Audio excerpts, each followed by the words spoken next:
Welcome to the 1994 Top Gun Invitational, hosted once again at the beautiful Polo Club in West Palm Beach, Florida. Once again, the combined efforts of Frank Tiano, the West Palm Beach Aero Club, the Palm Beach Polo Club, and the Great Support Group contributed to this year's excellent show. The aircraft, as you can see here again, were of the finest in radio control scale modeling, and it was easy to see why the pilots and their aircraft were invited to this classic event. Many of the aircraft were making a first appearance at this year's Top Gun, and some were invited back to compete with the cream of the crop. If this pilot had winked at us, we'd have known that we've entered the outer limits of this great sport.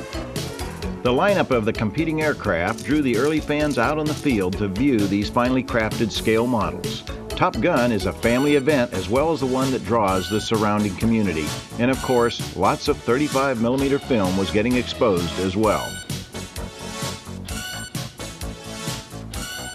No event of this magnitude would be possible without the continuing support of the major sponsors, Pacer Technology and Model Airplane News.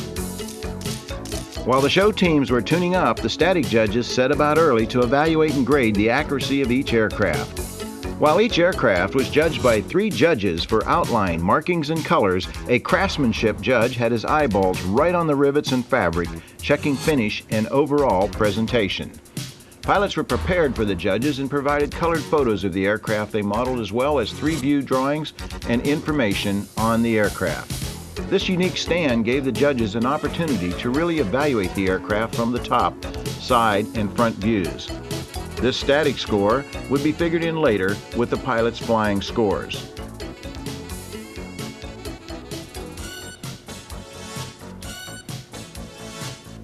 Frank Tiano himself made the rounds to ensure that every aspect of this event ran smooth, and it did, except for the slight drizzle that sent everyone in their aircraft scrambling for shelter and covering material.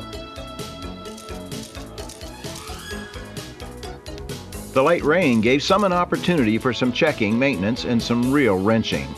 Others had confidence in their aircraft and just simply left them unattended.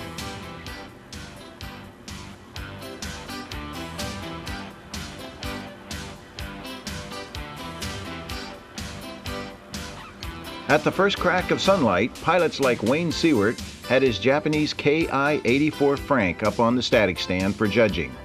Even the model pilot had a smile on his face.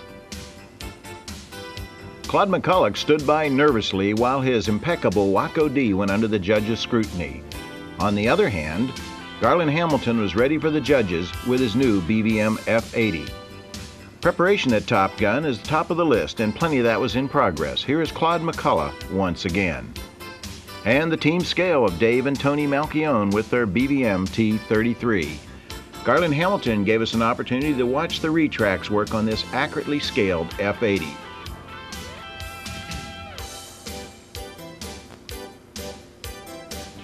While Chip Hyde and Don Canick prepared their team scale Blue Angels FA-18. By now, the pilot's position on each flight station was posted, and it was time to go flying.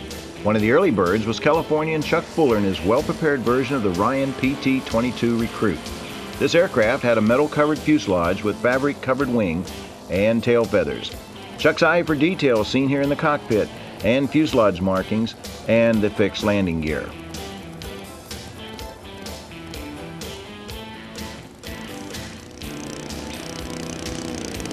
Chuck was ready to go flying with his good friend George Normington assisting. This version of the PT-22 trainer is powered with a Zenoa G62. And now, let's get airborne as Chuck applies power. Speaking of power, these early trainers, especially this version, had just enough power to get the pilot off the ground and into trouble. The real aircraft had a fast sink rate because of the shortage of horsepower, and it has been said that aerobatic maneuvers was a real exercise in energy management. Chuck has been building and flying this type of aircraft for quite some time, and he certainly is smooth here, and this aircraft and the color markings look realistic against the clear sky.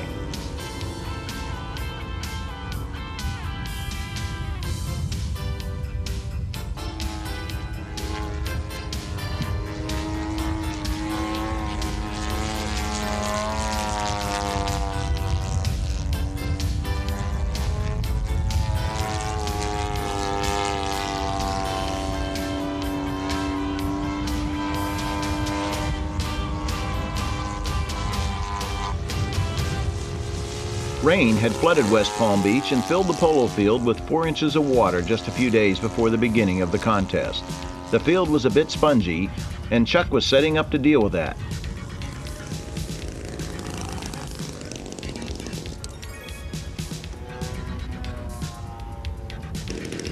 A replaced prop got Chuck back up on the flight line. The sun was shining. Chuck felt great.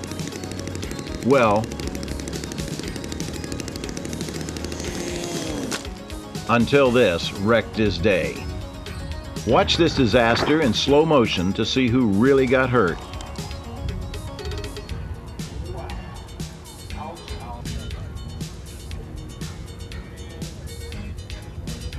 And if looks could kill. Well, the Iron Man did it again, and did indeed finish the weekend without further mishap. Chuck's building ability proved itself this weekend, and what a sportsman he is.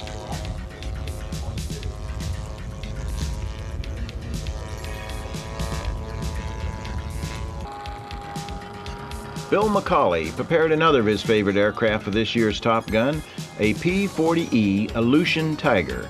Bill's colorful nose art really stands out and makes this model very recognizable.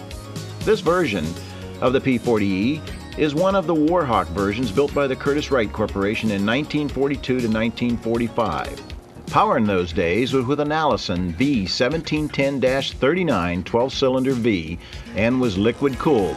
The horsepower from this type of engine was 1,150. Power is applied for takeoff by the Enya V240 twin. Gear into the wells and Bill trims the aircraft for his flight. You will recognize the pleasant sound of this power plant on his slow flyby.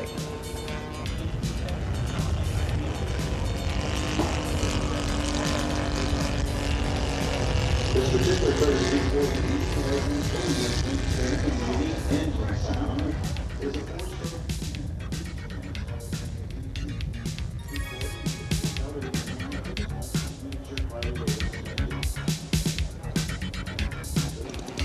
Watch as Bill lands the P-40 on the diagonal runway.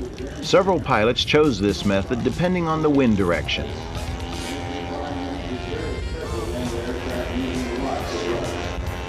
And nice landing, Bill.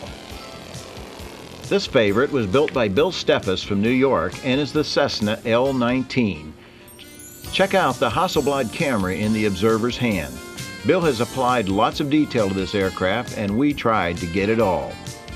The L-19 looks great in the air and was crafted from Valley Aviation plans with a 108-inch wingspan and a Quadra 42 for power. The Cessna L-19A was called the Bird Dog and used as a liaison aircraft manufactured in 1950 with a Continental C-470-2 4-cylinder opposed 213 horsepower engine. Most folks are not aware that the L-19A was a militarized version of the Cessna 170 with over 3,100 built.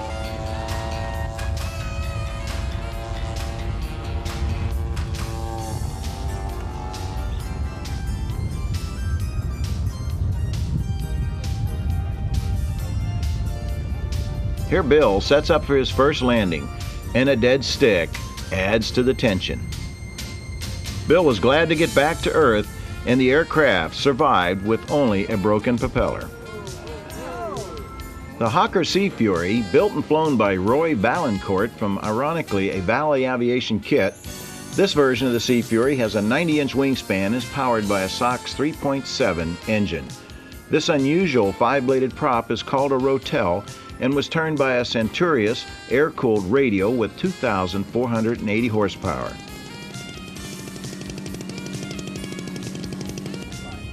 Roy applies power and takes this.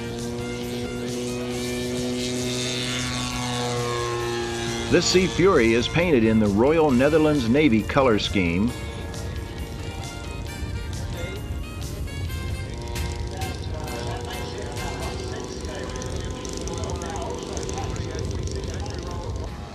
On this pass, Roy lowers the gear and deploys the trailing flaps for the required slow flyby in front of the judges.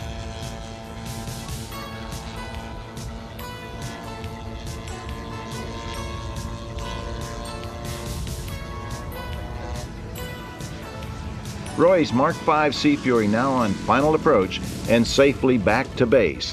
The full-size version had a range of 710 miles at 18,000 feet altitude.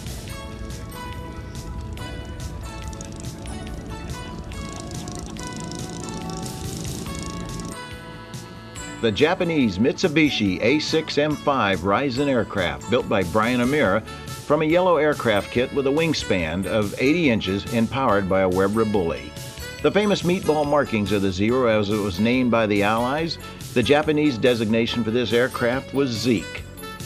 Power in the real Zero was a Nakajima NK1F Sakai 21, which was a 14-cylinder air-cooled radial putting out 1,130 horsepower at 6,025 pounds with a top speed of 351 miles per hour.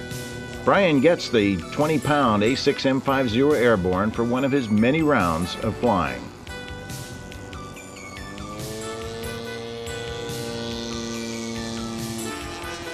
Brian opens up the Webra Bully for a low, high-speed flyby and a victory roll.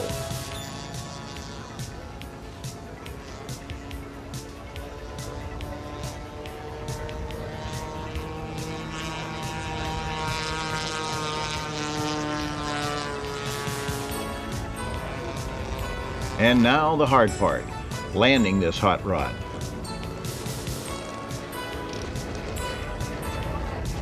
And safely back to the field.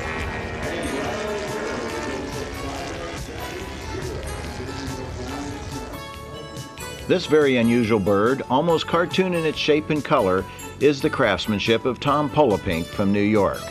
This is the Albatross DVA. Tom is a very young man building extraordinary scratch-built models which he competed with at the 93 Top Gun and 93 Scale Masters Championships.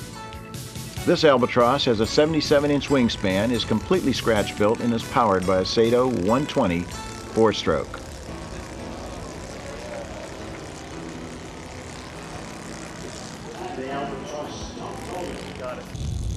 While we're in the mood for albatrosses, this one was built by Dick Hansen from a Proctor kit with a larger wingspan of 88 inches and powers another one of those sweet-sounding Enyas V240s. The Albatrosses were built back in 1907 by Albatros Werke of Germany as a fighter, and it was powered by a Mercedes D2A 6-cylinder liquid inline putting out 180 horsepower. And ouch, but Dick's Albatross was undamaged. One of the aircraft that really stood out at this year's event was Ed Newman's scratch-built Ki-61 Japanese fighter known as the Tony. Ed's model was built from Don Smith plans which were drawn from Frank Tiano's own Tony.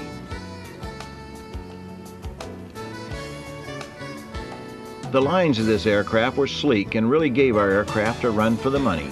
Built around 1943 to 1945, the Ki-61 was later replaced with a prototype called the Ki-100. Ed Newman's Tony is a team scale entry, and he teamed up with Lee Rice to handle the piloting chores. Both Ed and Lee are from Texas.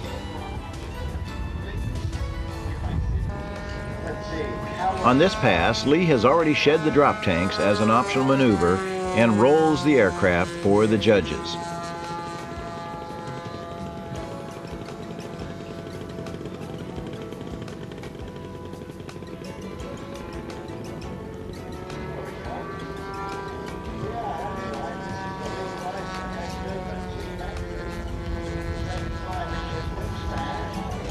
This strafing run is really the required high-speed flyby. Power for this 85-inch wingspan model is the OS 108 two-stroke.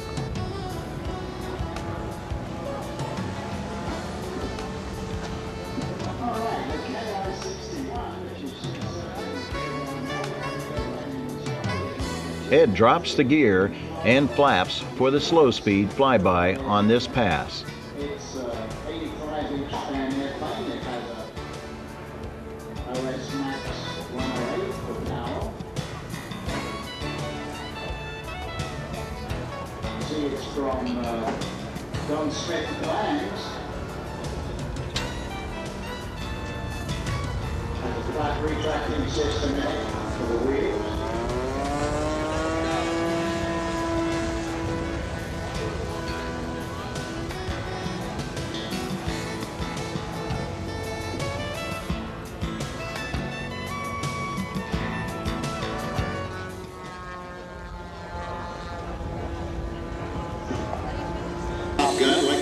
Mike Kuzak, known for his quest of unusual jets, amazed everyone again this year with his own design of the Republic F-84G. Mike's version of the F-84G Thunderjet is a fighter bomber built in 1950. Power back then was the Allison J35-A-29 turbojet. The markings, particularly the vertical stab, really make this model visible in the air. Power in Mike's F-84G is the BVM-91 engine linked to the Vilejet fan unit.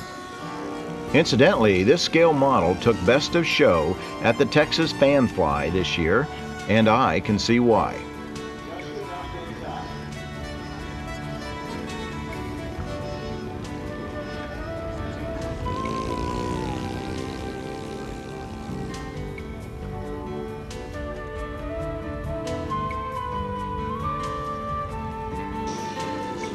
This sharp aircraft is a new BVM F-80, possibly the C version. A team scale entry built by Tom Robertson and flown by the only female pilot at Top Gun, Patty Violet Generali.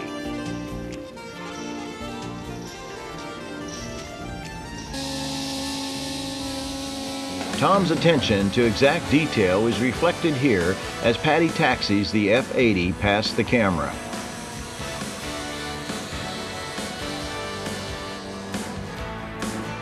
Patty spools up the F-80 and releases the new BVM brakes for a full military takeoff. The soft field from the rain provided the jet pilot some concern, but they were able to take off with a bit more ground roll.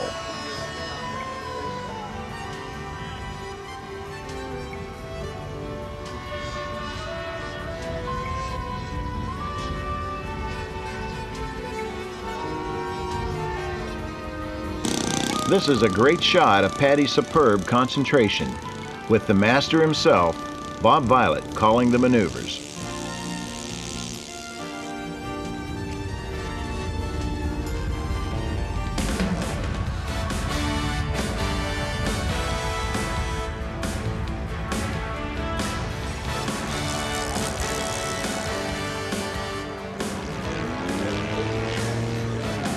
Now, keep your eye on the drop tanks. Remember, as Dave Platt always said, tanks tumble and bombs fly. Now, this F-80 is a real hot rod without the weight and the extra drag of the tip tanks. Final approach, compensating for the somewhat bumpy and soft runway, but what a great job.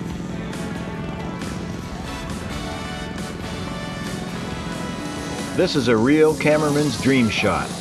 Look at that nose gear working.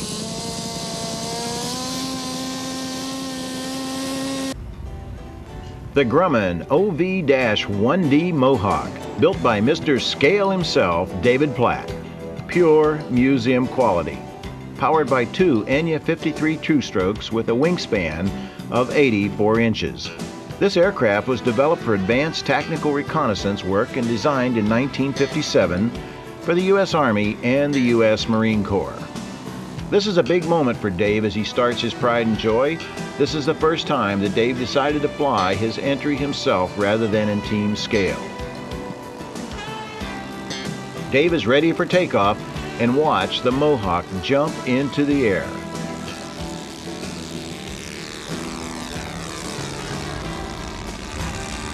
You heard Dave notify the judges that his gear maneuver is complete as he trims the aircraft for his flight.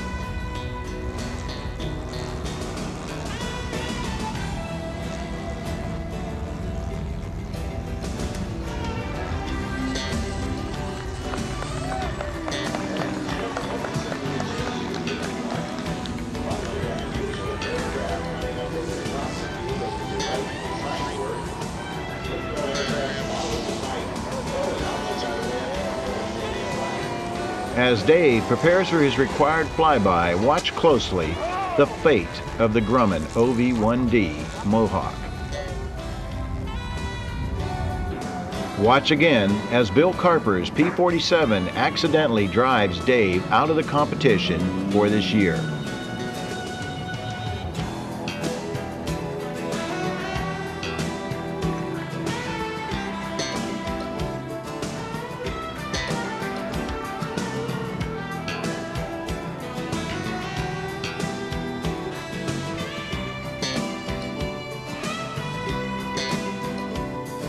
Dave handled this quite well, and after regaining his composure, joined me again with the announcing chores.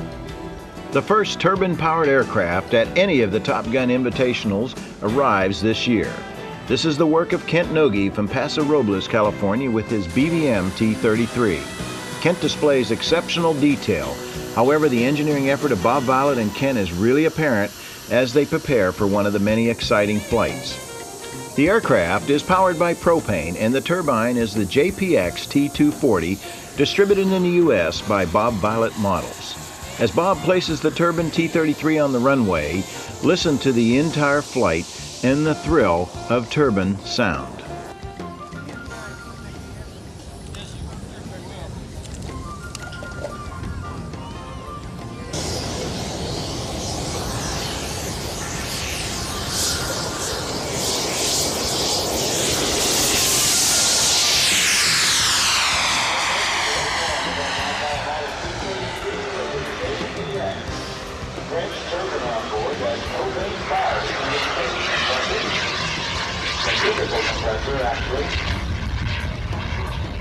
Fuel management is on board, and the fuel is propane. Pressurized cylinder under the nose.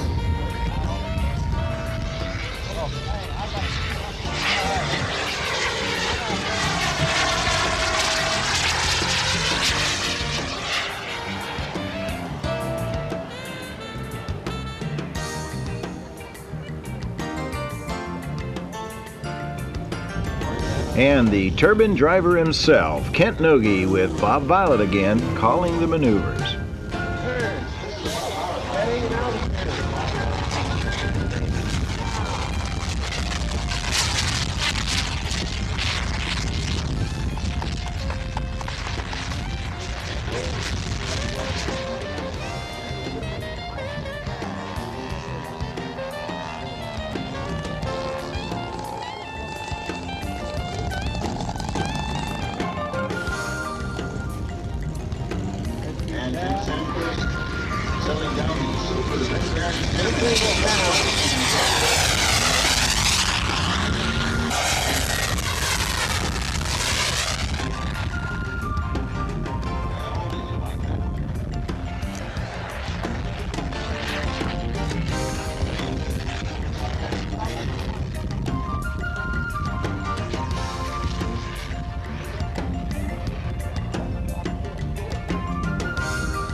Now, watch as Kent throttles back for the tank drop.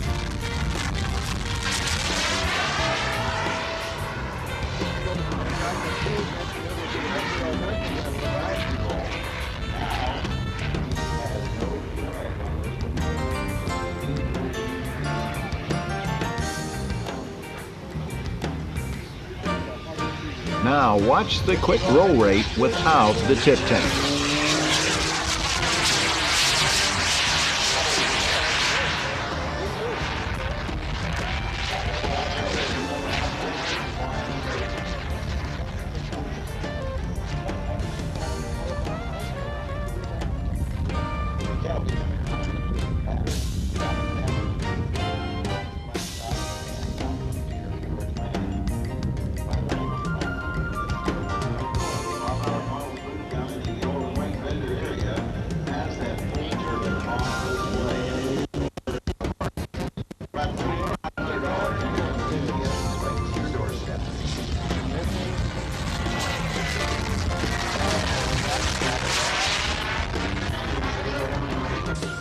Final approach, and Kent completes an exhilarating flight with the turbine T-33.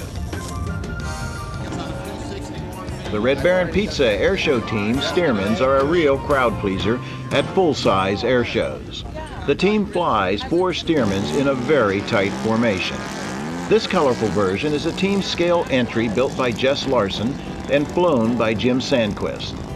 The aircraft itself is a Bob Dively kit with a 96-inch wingspan, and that's a big span for a biplane, weighing 45 pounds and is powered by a 4.2 Sox on a 22 by 12 prop.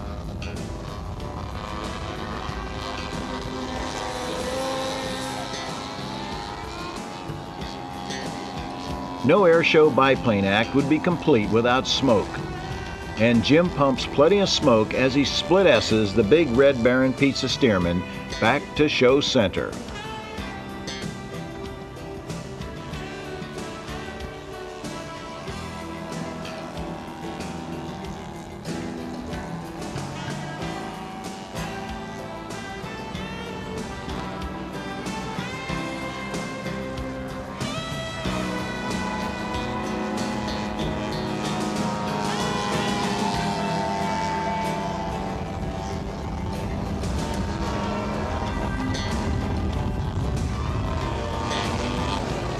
Jim sets the big bird up for a landing, and I wanted to mention that Jim flies the whole flight in an authentic Red Baron Pizza flight suit.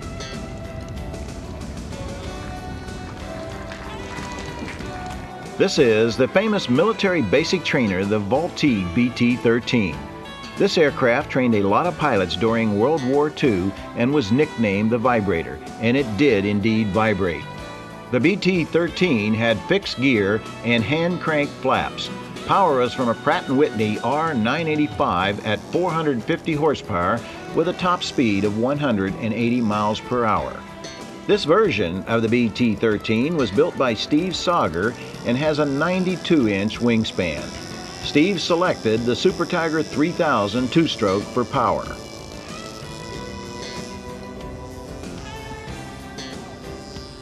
The famous blue and yellow colors on Steve's aircraft provide really good visibility in the air. This was the case with the full-size birds as well.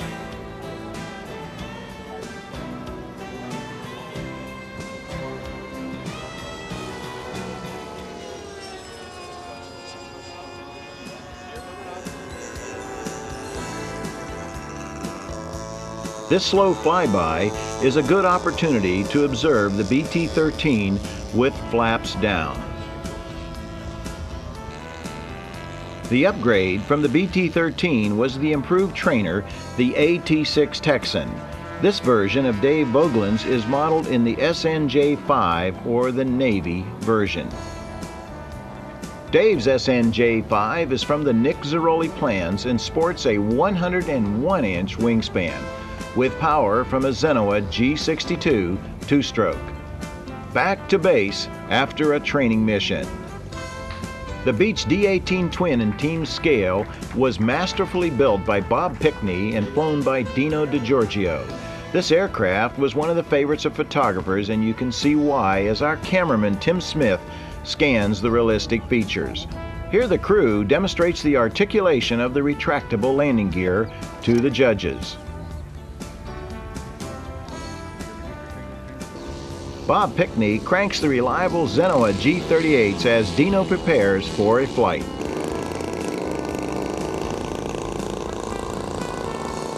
The big Beech D-18 is built from, again, Nick Zeroli plans and has a huge wingspan of 144 inches. The retracts for this 42-pound aircraft are built by Robart.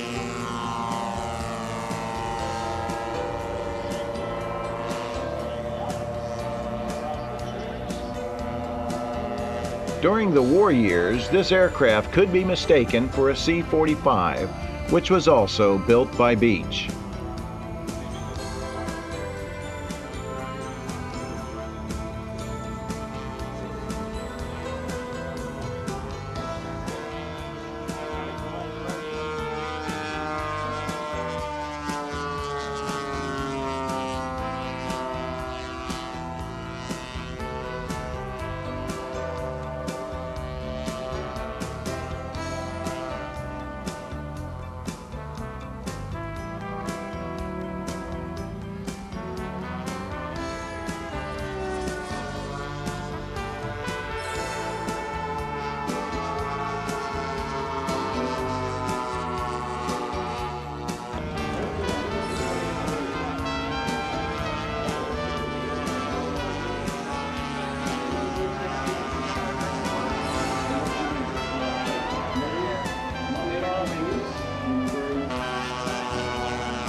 Dino now exercises energy management as he steers this big 144-inch wingspan Beech D18 back home.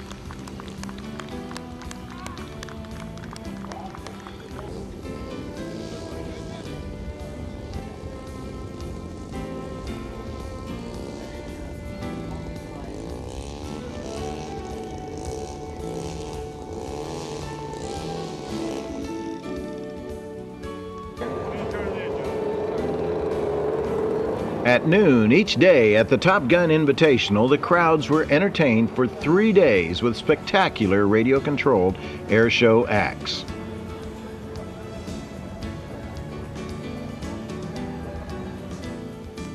One of the favorite radio control show teams is the famous Cloud Dancers, and this year they brought an old friend, the Flying Witch, and of course, she flies to Ghostbusters.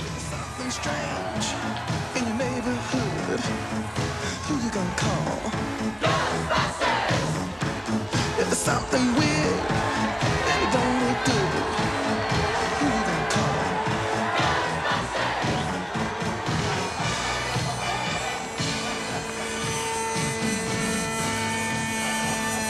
I ain't afraid of no ghosts.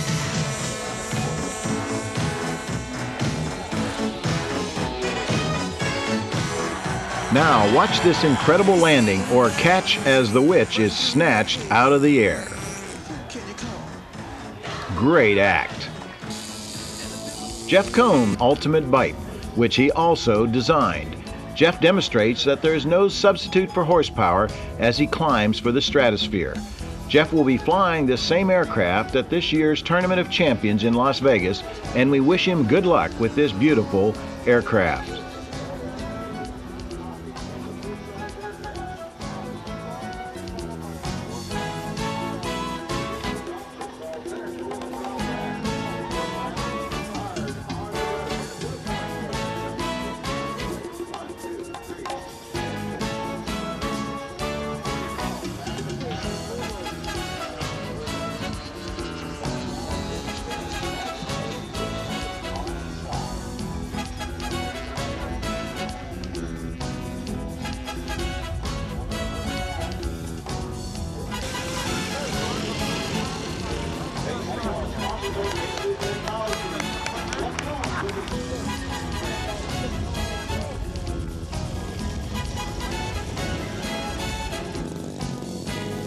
This act was provided again this year by Bubba Spivey, the owner of Lanier RC, and was sponsored by Zapp, Robart, and Lanier.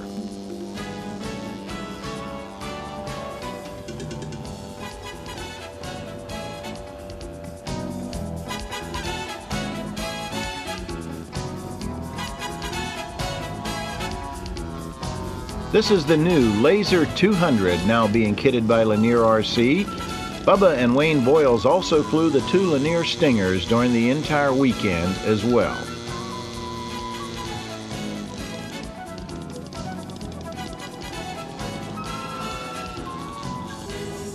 Another noon show demonstration was by Bob Violet himself with the new Maverick Pro. This is an upgraded version of the now well-known Maverick, again aimed at the entry-level jet jock both in cost and handleable performance.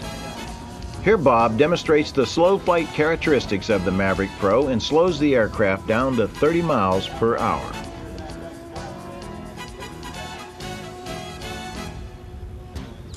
Bob provided great support both to the noon shows and to all pilots flying BVM aircraft. This BVM F-16 was flown by Terry Nitsch for a Let It Hang Out air flight demonstration. Terry poured the coals to the F-16. He wasn't being judged by the contest judges, nor was it his aircraft. It belonged to Bob Violet. So Terry put on quite an air show with this spectacular aircraft. Terry was demonstrating vertical performance as he rotates around the vertical axis.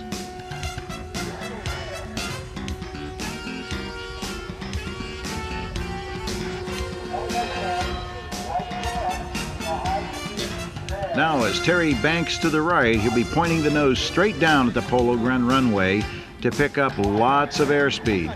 On this pass, he'll hit well over 180 mile an hour at the end of the field.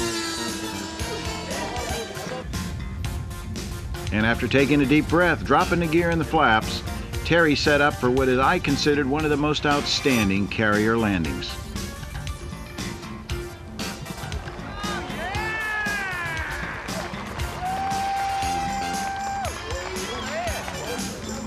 If you enjoyed Kent Nogi flying his turbine-powered T-33, then you will enjoy the Turbine BVM Viper. Kent checking turbine pressure and preparing for a hot trip around the field. Ready for takeoff, and Kent spools up the JPX T-240 turbine.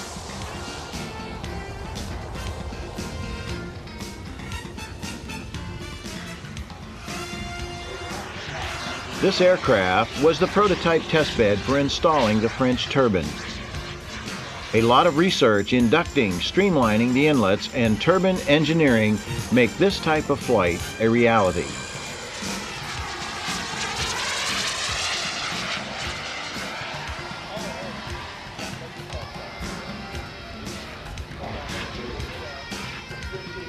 Now Kent drops the hammer and approaches the 200 mile per hour mark on this pass.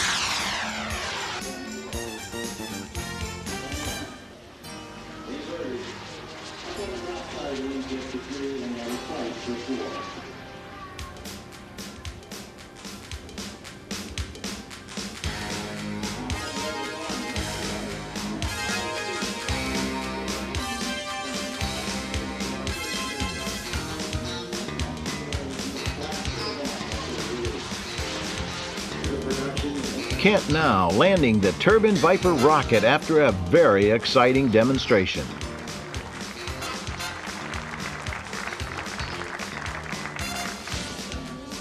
Always a favorite at Top Gun and RC events around the country, the ZAP-sponsored flying machine being flown by the master showman himself, Don Muddleman of the Cloud Dancers show team. Don kits this crazy performer, and it flies as if it has a personality all its own. Lots of carbon fiber and ZAP keep this baby from blowing apart in the air.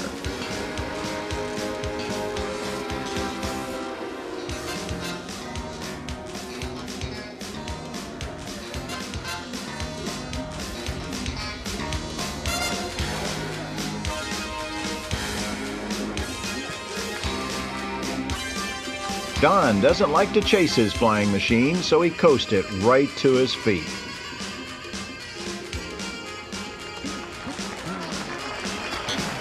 Some show, yeah.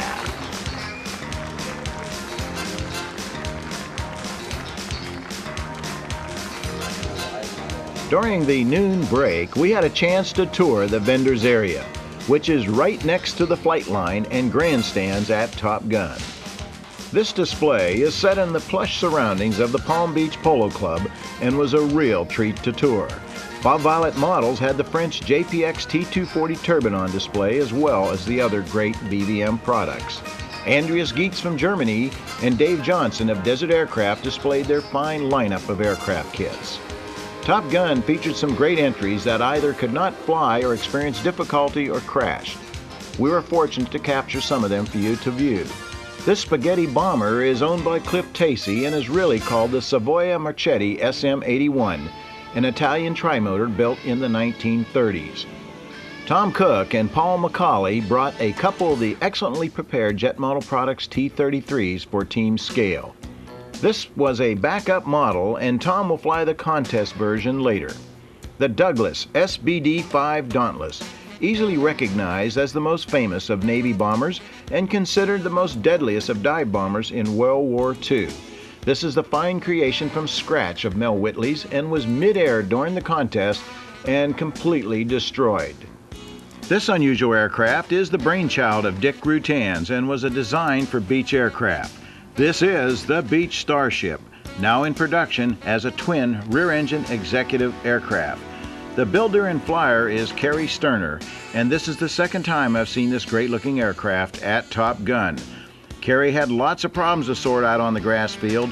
However, it appeared that the Super Tiger 2500 on the right rear was the culprit. After more tuning, Kerry repeatedly tried to develop enough power to lift a 43-pound bird into the air. This will be a great sight when it is finally airborne, but not this year.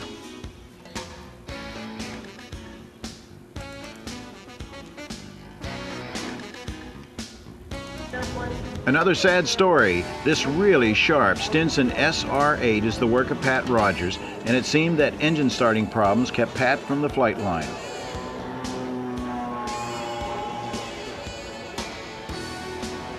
Another great modeler and his aircraft, Ray Torres in his Cessna 02A version of the famous push-pull engine configuration. This also stayed on the ground.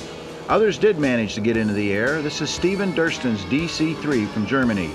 Stephen did not get enough power from his OS-70s and thumped this beauty on a test hop.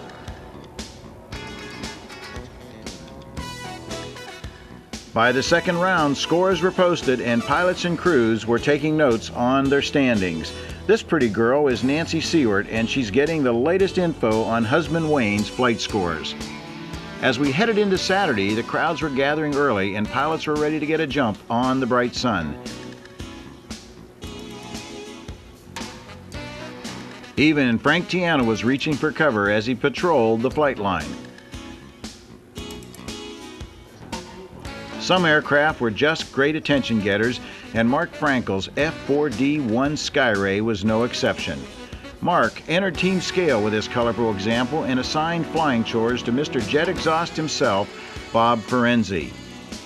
The Skyray was a handful from the first day it left the drawing board, and the pilots nicknamed it the Ford because it was not a better idea. Bob did his usual superb job of flying. However, it's possible the judges did not know the aircraft and the scores were not where Mark and Bob would have liked them. Bob's skill and Mark's crossed fingers got the bird airborne. The dislodged drop tank presented Bob with another challenge, and as you can see here, he handled it well.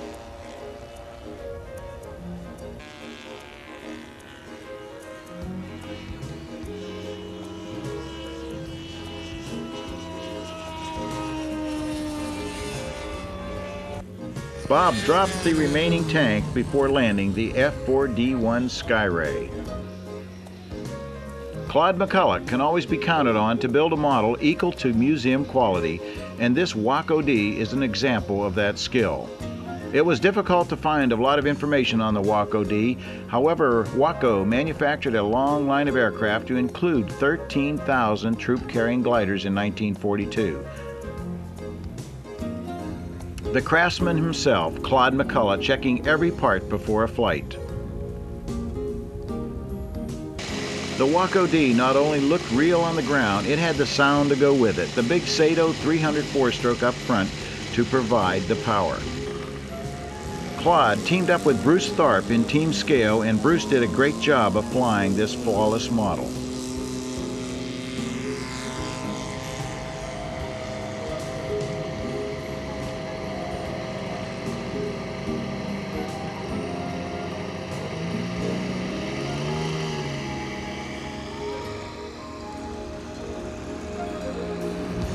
This flyby will give you an idea of how realistic this aircraft really is.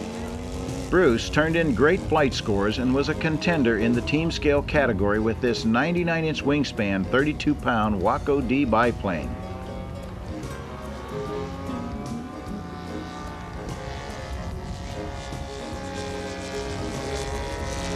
This Waco-D was built from Claude's original designs, and his attention to impeccable detail is evident here.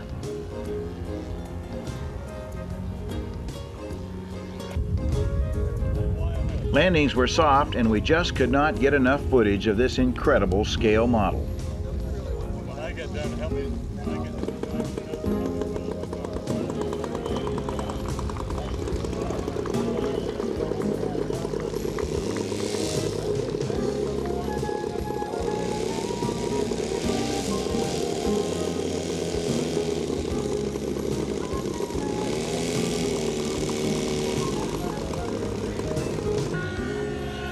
Biplanes are popular with a lot of modelers and spectators alike.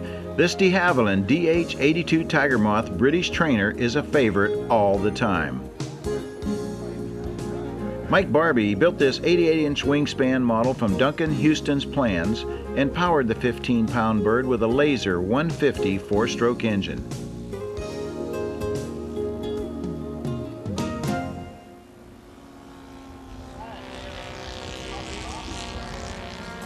Mike normally flies performance scale models, and this one was a real departure for him. One feature not seen on the Tiger Moth before is the leading edge slats that were operable on the top wing. Mike added a lot of detail, and as you can see here, the aircraft looks great in the air. Not to mention the sweet sound of the engine. The light weight of the DH-82 kept Mike on his toes with the light breezes at the Polo Club, but he did just fine. You can see the dark slats extended on the top wing as Mike prepares to land.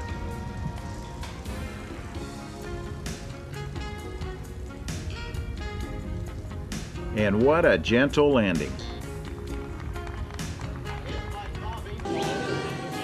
The Waco VKS-7F biplane.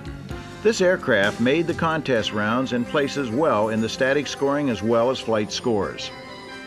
This red and white beauty is the work of Charlie Nelson, a former Mr. Top Gun with a first in expert scale in 1992.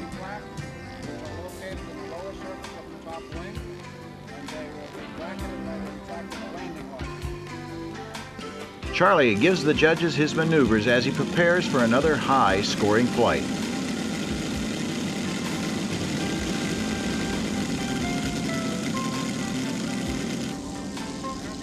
That great sound is from a 7-cylinder Seidel 4-stroke radial, and notice the retractable landing lights.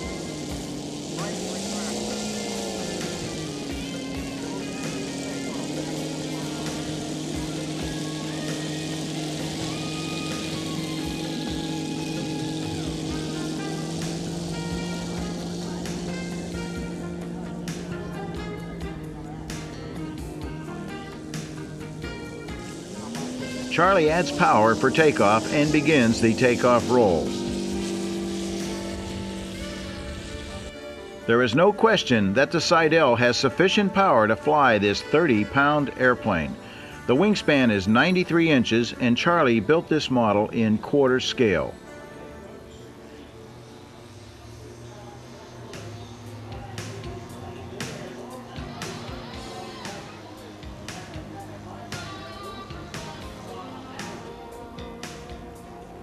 It's obvious Charlie is a smooth flyer in these flight shots. Charlie always said real men fly airplanes with 2 wings and round engines.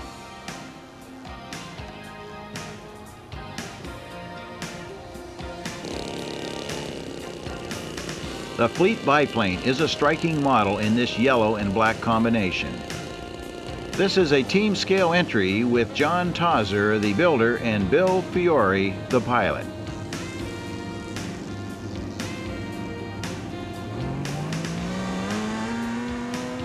Inches and weighs 25 pounds. Power was from a Quadra 42 2-stroke gas engine. John Tauser built this fine model from scratch with his own plans. The results are admirable, and it looks great in the air too.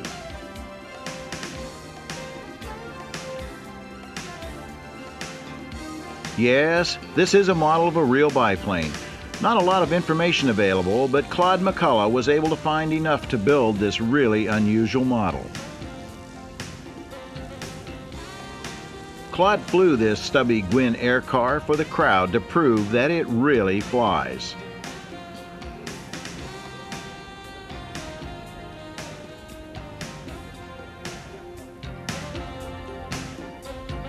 This biplane was even more unusual in that it sported tricycle fixed landing gear with wheel pants.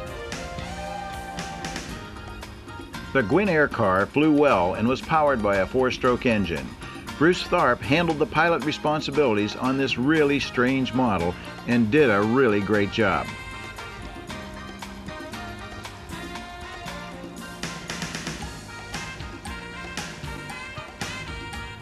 Watch the landing with the tricycle gear as Bruce gently lands this one.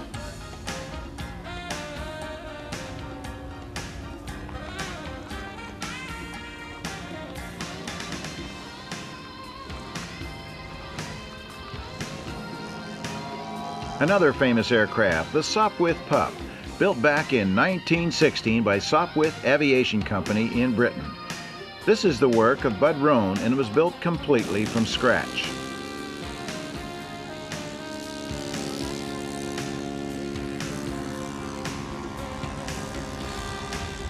The Pup was powered by one of those Larone 9C 9-cylinder air-cooled rotary engines which developed only 80 horsepower.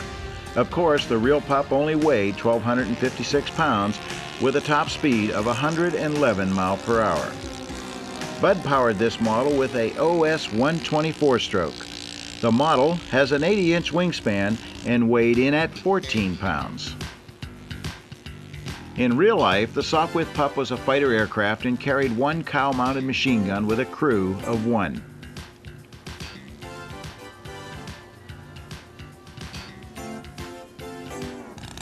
Bud had many great flights, but this was the only landing we ended up with. Or should I say, bottoms up. There were lots of biplanes at this year's Top Gun, and this was another fine example of good craftsmanship. This is Kim Foster's Nieuport 28 built from a Proctor kit. The real Nieuport 28 was built as a French fighter in 1917 and was powered by a Monosope Gnome 9N 9-cylinder air-cooled rotary, putting out 160 horsepower with a top speed of 122 miles per hour. This aircraft carried a bit more weight than the Sopwith Pup and weighed 1,627 pounds with 2 machine guns. Kim powered his Nieuport 28 with a YS 124-stroke engine. The model weighed 16½ pounds with a wingspan of 80 inches.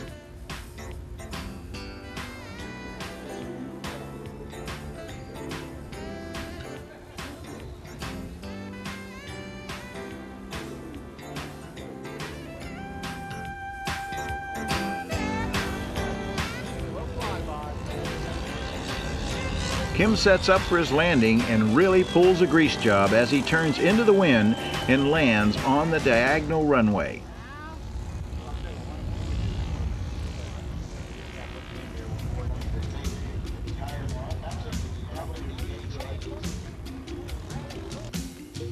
From biplanes to jets, what a contrast, but we had a lot of great jets to admire. This one is the work of Jerry Cottle and is a BVM F4 Phantom.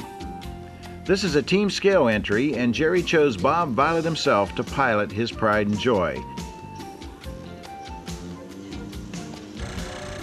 This is a new kit from Bob Violet Models and is set up for 2 BVM 91 engines and fan units. Bob parades the Phantom past the camera like a proud papa and readies himself for a hot flight.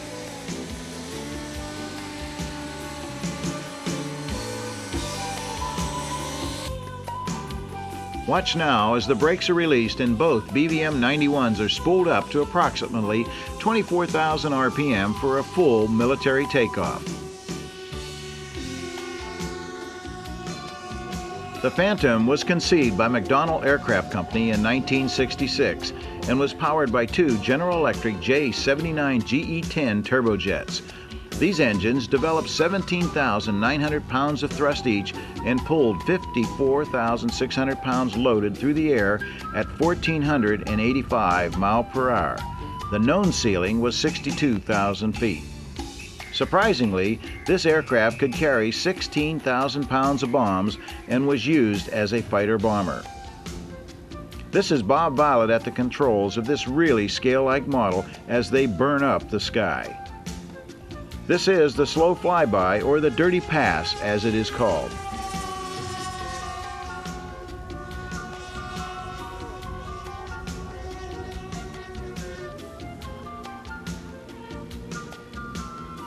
The Phantom picks up speed as Bob prepares for a vertical climb.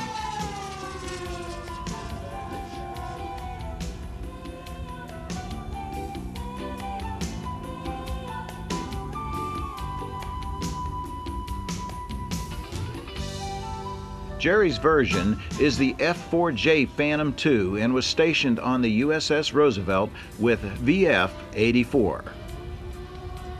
Bob drops the gear and prepares for a return to base.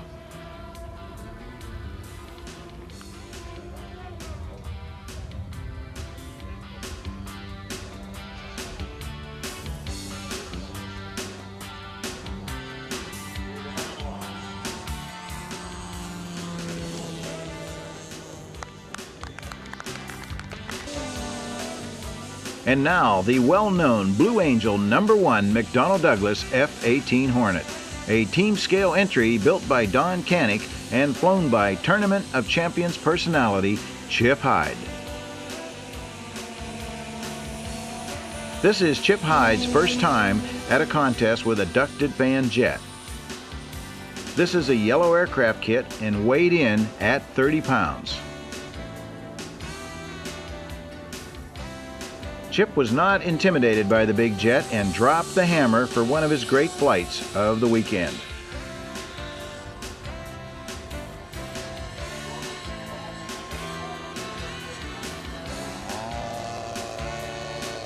In real life, the Blue Angel F-18s were the original Hornets used as McDonnell demonstrators to the Navy. The Airshow F-18s are stripped of all weapon systems and wiring to keep the weight down. Here, Chip gets real comfortable as he cruises the deck for the required high-speed pass.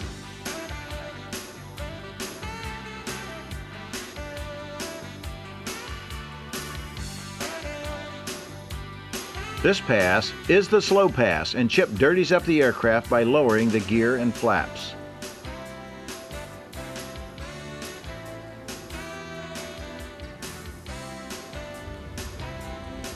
This is a realistic view of the F-18 as Chip prepares for another carrier approach.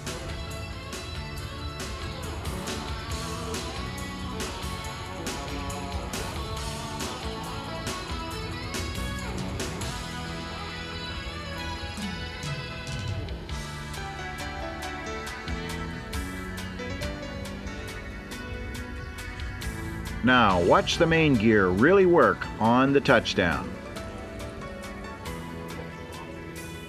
A favorite of ducted fan pilots is the BVM F-86F, built by Terry Nitsch. Here, Terry's wife Sheila holds the aircraft as Terry demonstrates the sequencing gear doors, retractable gear, and the flaps.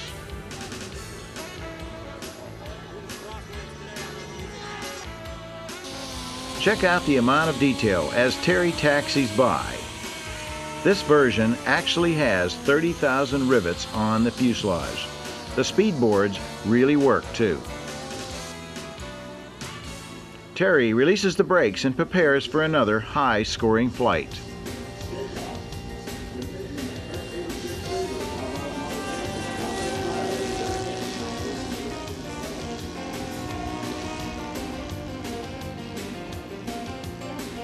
The real F-86 was manufactured by North American Aviation in 1950 and was powered by a General Electric J47 GE13 turbojet engine, putting out 5,200 pounds of thrust. Terry sets up for the high-speed pass with his tanks still attached. On this pass, Terry will drop the empty fuel tanks.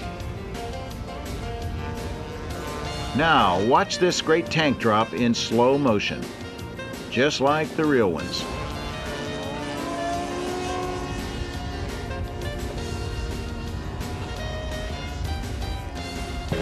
Watch the speed boards pop out at the rear of the fuselage as Terry sets up for the landing.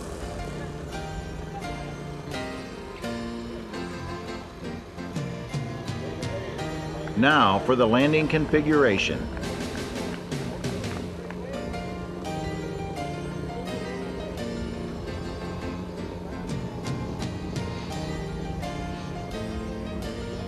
Terry will apply brakes after he burns off ground speed.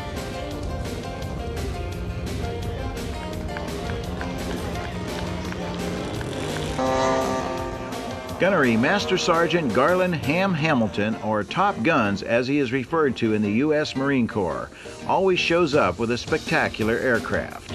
This BVM F-80 is no exception. Garland spools up the F-80 and releases the brakes for takeoff.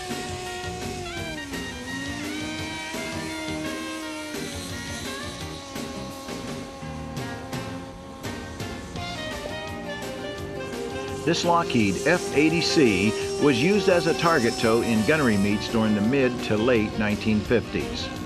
This is also the reason for the high visibility orange top color on the model. This model was copied from an F-80C which belonged to the Kansas Air National Guard. Garland's F-80 featured sliding canopies, scale flaps, speed brakes, landing lights, bombs, and wheel brakes. All of this weighed in at only 16 pounds. Now watch the bomb release on this pass. And again in super slow motion.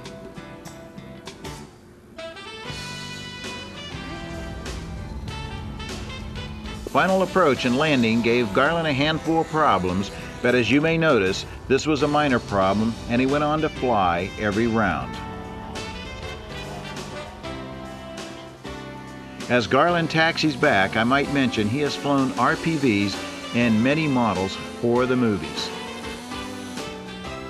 One of the most recognized of military trainers is the T-33A, or the stretch two-seater version of the F-80C. This T-33 is manufactured by Jet Model Products and was flown in team scale. Paul McCauley was the builder and Tom Cook manned the flight controls.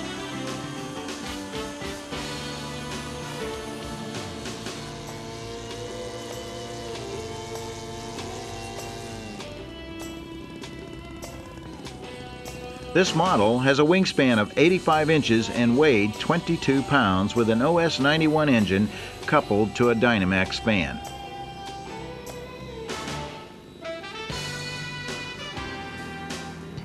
$6,557 T-Birds or Thunderbirds as they were called were built by Lockheed, Canadair, and even Kawasaki through 1959.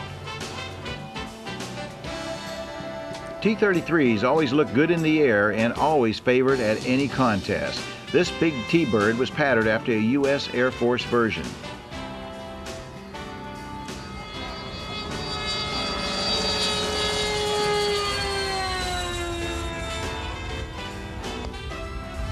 Tom drops the gear and sets up for his landing approach.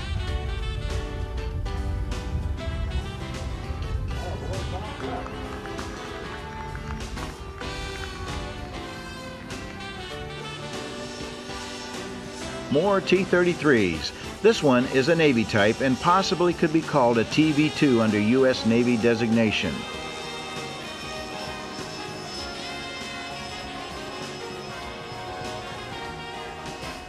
This T-33 is Bob Violet Models kit and is a team scale entry of the father and son team of David and Tony Melchione. David, the son and pilot, is a full-size airline pilot when he is not flying scale T-33s.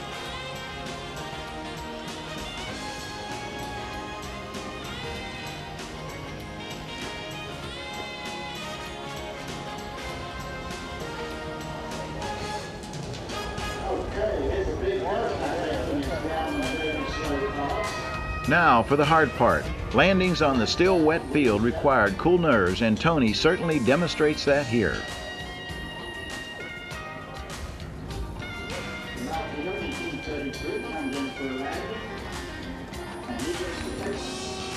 The General Dynamics F-16A. Built since 1979, this multi-role fighter is shared by many NATO nations and is considered by its opponents as a deadly weapon with 25,000 pounds of thrust and a weight of 33,000 pounds loaded with a speed of 1,319 miles per hour.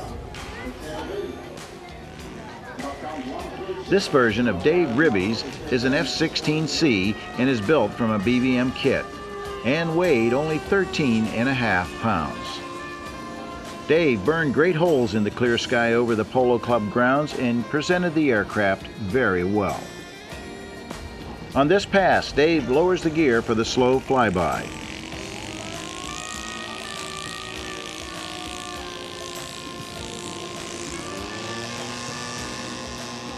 As he circles the field, he sets up for the landing approach.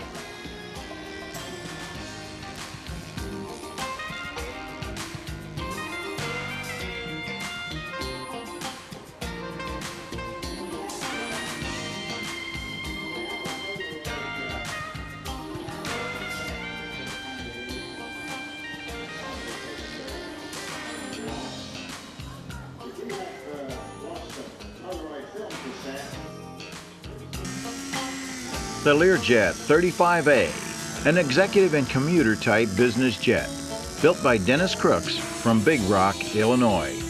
Dennis built this award-winning model from Mark Frankel's fiberglass fuselage and designed the wings and engine nacelles himself. The thrust is generated by two OS-91 engines and Dynamax fan units in the nacelles. Dennis flew from this field last year, but the damp ground proved to be more than the Lear can handle this year. After several tries throughout the weekend, Dennis and his wife Linda reluctantly decided to save the aircraft. Now for a real slow change of pace, a review of World War II iron. This hunk of iron is a P-47N designed and built by Nick Zeroli himself. Nick's P-47N has a 72-inch wingspan and is powered by a Quadra 35 engine. This P-47 drove through Dave Platt's OV-1D Mohawk and survived with only a few dings that were quickly repaired with Pacer Technologies Zap adhesive. The Republic Series P-47s were built from 1942 through 1945. These are rare birds and only 8 are flyable today in the U.S. The full size was powered by a Pratt & Whitney R2800 and developed 2,300 horsepower. Top speed was 433 miles per hour and it could easily outclimb a P-51. Nick Zeroli, well known for his many designs seen at several contests, keeps his eyes locked on his P-47N. 7 Zeroli-designed aircraft flew at this year's Top Gun Invitational.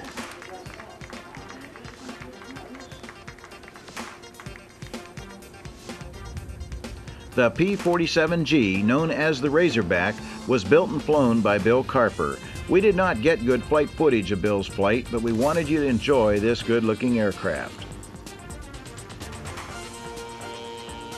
Another famous aircraft manufactured in Britain in 1942 by Vickers Armstrong, the Supermarine Spitfire. The vertical stab indicates that this version could be a later version called the Seafire. The Spitfire was designed as a fighter, and this version was powered by a Rolls-Royce Merlin 45 12-cylinder liquid-cooled V, producing 1,440 horsepower. This scale representation of the Spitfire was modeled by Joe Denicola from a yellow aircraft kit.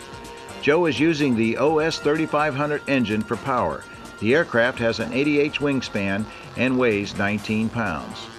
Joe dirties up the airstream and begins the slow pass for the judges. Joe now prepares for the softest of landings, and the narrow gear did not seem to bother Joe at all. Good flight. Oops.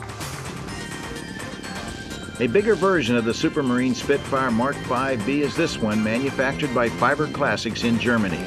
Andreas Gietz is the designer, manufacturer, and factory pilot. This great-looking Supermarine is actually molded with all the panel lines, fabric sag, and rivets molded into the gel coat. This kit, the Yak, and DC-3 are all distributed in the U.S. by Dave Johnson of Desert Aircraft in Tucson, Arizona.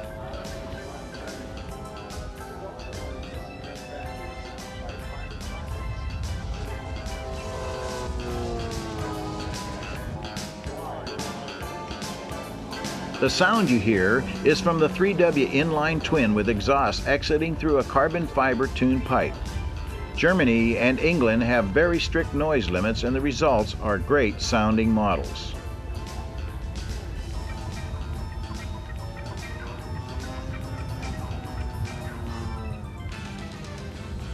Andreas flew demo flights at lunchtime each day and said he was amazed at the documentation required to compete in the U.S. scale contest.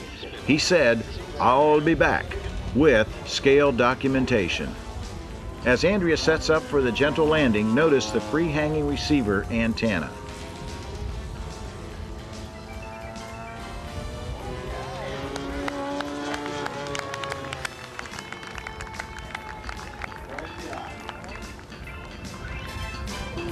Now, watch closely as Nick Zeroli Jr. closes the canopy on his big F6F3 Hellcat. This big bird was designed by Nick Zeroli Sr. and is now kitted by Chuck Gill of the Airplane Works. The wingspan is 94 inches and is powered by a Sachs 5.2 engine. The retracts are manufactured by Robart. The Hellcat was manufactured by Grumman Aircraft in 1944 and was classified as a heavy fighter. The wingspan was 42 feet 10 inches and weighed 15,400 pounds. Power was the Pratt & Whitney R2800 10W WWASP 18-cylinder radial and was air-cooled. Two 9-cylinder engines were mated and nicknamed the Corn Cob configuration, putting out 2,000 horsepower. Top speed was 380 miles per hour. The Republic P-35, modeled by Colonel Art Johnson from his own design. Wingspan was 82 inches and was powered by an OS 3500 engine. The real aircraft was powered by a Pratt & Whitney R1830-9 twin Wasp 18-cylinder and produced 950 horsepower. This aircraft was often called by Republic Aircraft in 1937 the Seversky P-35. Colonel Art Johnson covered this fine-scale model in printer's lithograph aluminum plate. The painstaking attention to detail is quite obvious as we watch this aircraft in the air. This head-on shot from our high camera really looks realistic to me. This is the thrill we get from shooting these wonderful scale model aircraft. Another great close-up as the Seversky P-35 completes the slow flyby.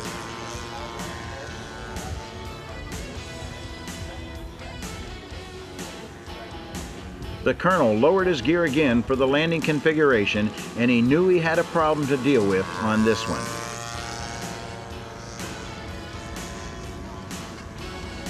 Powering around for another look, the Colonel decided to bring her in and was really ready to belly land this beautiful model.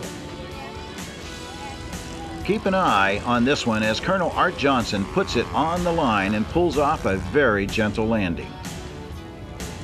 The damage report indicated only a few scratches. Out of nowhere, one of the Japanese aircraft that maintained air superiority up to the time of the Battle of Midway in 1942. This model is the Mitsubishi A6M3 Ryzen. All of these models were referred to as Japanese Zeros. This Zero is the work of Jeff Foley and is built from a Dave Platt kit. Jeff powered this winning model with an OS 108 two-stroke engine. This Zero has competed on both coasts in the U.S. Coupled with Jeff's smooth flying ability, it's a winner.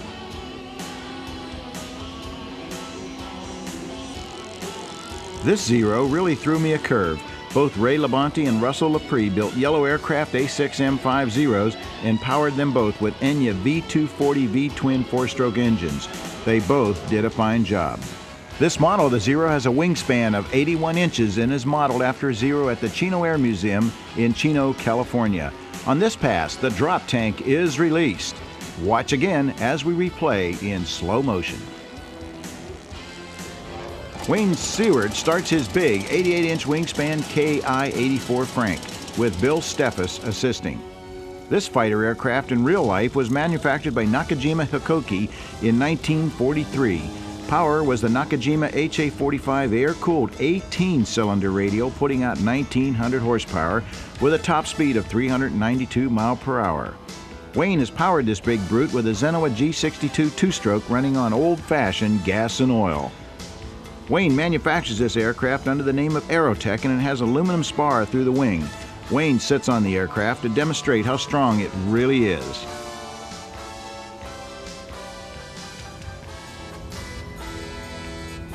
Here, Wayne calls out his maneuvers with Bill Steffes calling them to Wayne. Now, Wayne really tests his retracts and wing on this unplanned landing.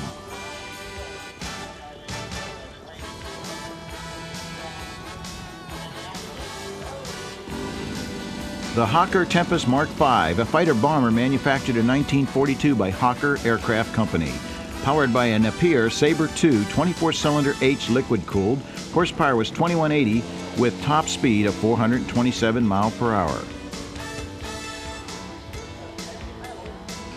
David Toyer from the UK built this 82-inch wingspan model from Ian Bailey Plans. Power again is the Zenoa G62. David's drop tank didn't all leave the aircraft, and as you can see here, he was compensating for the extra drag.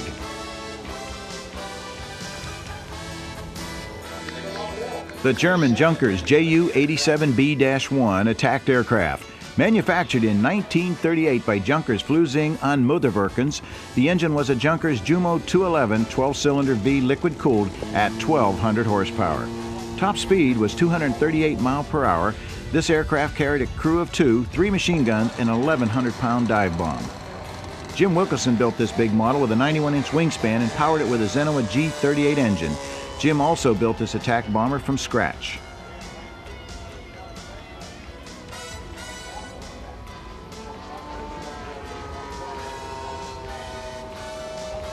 We missed the dive bomb drop of this Ju-87, but still enjoyed capturing this model in flight. We get a closer look at the detail on this slow flyby.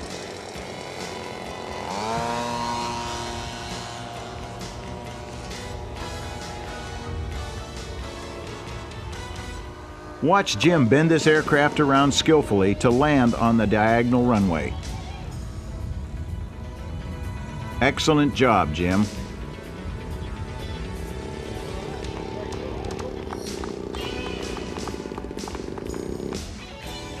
Now, going back further in time, this attractive aircraft is the Ryan STA, and it is the single-seat version. Ready for another flight around the polo grounds, this model was built by Irv Searle from Burness Field Plans. This particular Ryan STA is a 2-seat trainer and decorated in the U.S. Air Corps colors. Watch closely as this version of the Ryan flies by our tower camera. This is the slow flyby. Note the flaps in the down position.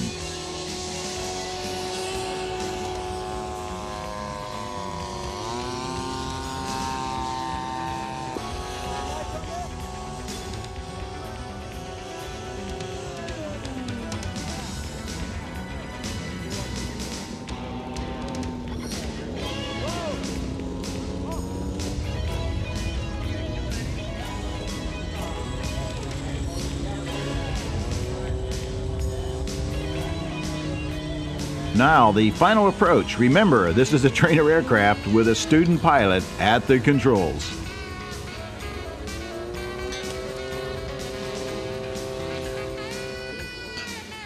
The Globe Swift, built after World War II to capitalize on a civilian market full of ex-fighter pilots.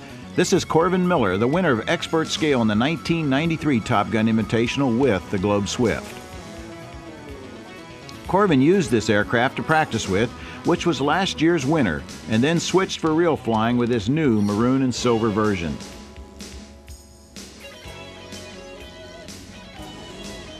Corvin powered this model with the OS 160 4-stroke engine. This model has a wingspan of 80 inches and weighs 22 pounds.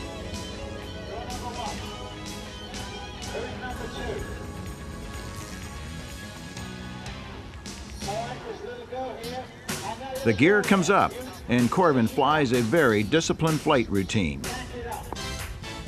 Mr. Top Gun smoothly rolls the Globe Swift inverted on this pass.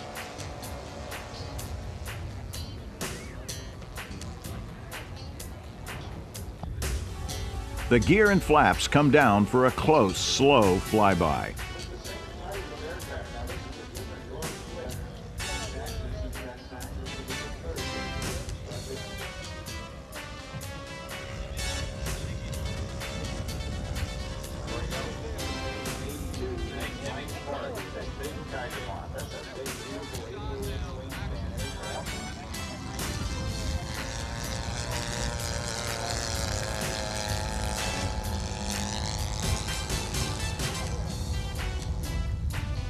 Corvin now sets up for a smooth landing.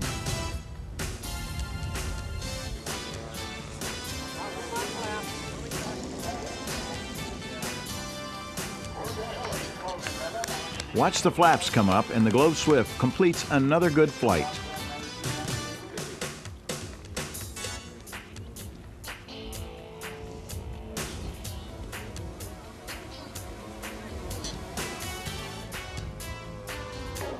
Except this one. Corvin had some bad luck and a beautiful model was destroyed. This is a tough sight to handle when you see an excellent pilot have this kind of bad luck. Yes, this is a model of a real aircraft, the Irish Thrush, Ag Duster, or as it is commonly referred to, the Crop Duster. The builder, David Hayes, built this aircraft all from scratch and factory drawings.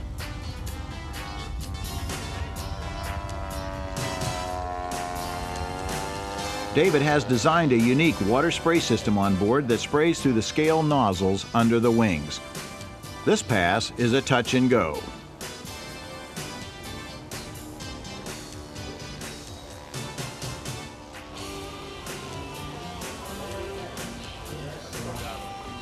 This scale model has an 82-inch wingspan and is powered by an OS 91 four-stroke.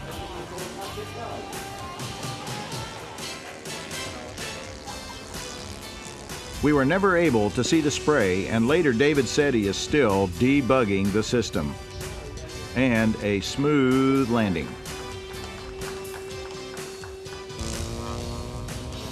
The famous Piper Cub. This type of aircraft is still popular today and is even built new by the factory. Not a lot of power with most Cubs, flying with 65 horsepower engines. This one was crafted by Skip Mast from half of a SIG kit and half scratched built. Wingspan is a whopping 108 inches and weighs 15 pounds. Powers an OS 160 four-stroke. An aerobatic aircraft, the Tandem Seat Super Decathlon, originally built by the Belanca Aircraft Company. This colorful model had a full interior and lots of scale detail and was a team scale entry. The builder of this model is Pat McCurry and the pilot is Len Bechtold. Our last flight for Top Gun 1994 as Len sets up for a great grass field landing. Now for the awards. First place for Team Scale goes to a deserving team, Bob Pickney the builder, Dino DiGiorgio the pilot with the big Beech D-18 twin. We are with Bob Pickney, the builder of this beautiful Beech D-18, and Dino DiGiorgio, the pilot for Team Scale. These are the winners for the 1994 Top Gun Invitational. And first, a word from the builder. Bob? Oh, thanks, Sam. If this is the final trip for this airplane, we're going to retire it. Really? Yeah, we figured it's won twice and ought to be in some place for people to look at. All right. Rather than continue and end up in a pile of wood. So we'll save it that way. It's a beautiful aircraft. Thank you, beautiful Sam. Aircraft. Thank you. Did a beautiful job, and it was admired all weekend, and we've got some great shots of it, so we're just really proud to have you here. Dina, about a few words from you. Well, I'd like to thank everybody who came to this marvelous event. I'd like to thank Bob Pickney for building this beautiful aircraft and giving me the controls to fly this plane is a great honor and a great privilege, and to win 2 years with this plane back to back, it's just a great feeling, and I'm just glad to go home with that feeling and knowing that the plane is going to be retired and going to a museum for everybody to look at and enjoy just as I have, and I'm just proud to be a part of that team. Thank you very much, Sam. Dean and Bob, congratulations again on your first place win in Team Scale at the 1994 Top Gun Invitational. Thank you. The first place winner in Expert Scale, Terry Nitz with his wife Sheila and the award-winning BVM F-86F Sabre. Okay, we're out on the field with the Expert Scale first place. Sheila and Terry Nitz with their Minuteman F-86 Sabre, the Bob Violet model's F-86. And I know Terry has been a bridesmaid for quite some time, and boy, everybody was rooting for him, including Sheila. And Terry, I know you're pretty emotional about this, but how about a few words? Well, first, let me start off by saying this is the most greatest thing that's ever happened to me in my life in modeling. Just such a thrill. We've worked so hard, and we've been close a couple times and just barely didn't get there. And just to finally get over the top is, you know, I just don't even know how to express it, but it's fabulous. Well, you certainly earned it. Sheila, how about a few words from you? I know you were right there all the time. Well, I always try to be right with Terry in whatever he does, and I know he always supports me in things I do, but this is probably the highlight of all events. This was the last flight he flew was the best flight I have ever seen him fly in 15 years.